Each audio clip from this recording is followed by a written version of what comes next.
जिस देश की न्यू जनरेशन अपना भविष्य, अपना करियर दूसरे पायदान पर और अपना धर्म मजहब पहले पायदान पर रखते हैं, उस देश में जन्म लेते हैं प्रोफेसर माधवी लता, जिन्होंने अपने जीवन के 17 साल चिनाब रेलवे ब्रिज पर समर्पित कर दिए।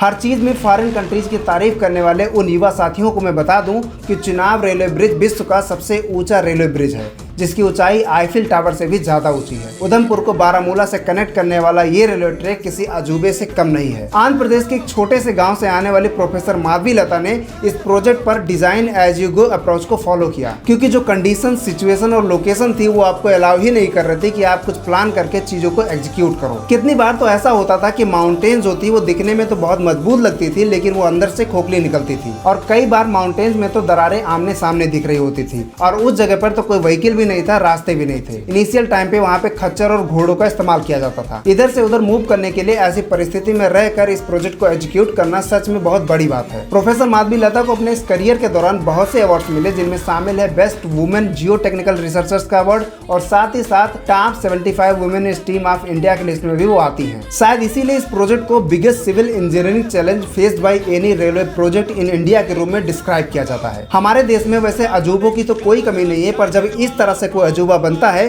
तो हम भारतीयों का सर फक्र से उड़ जाता है।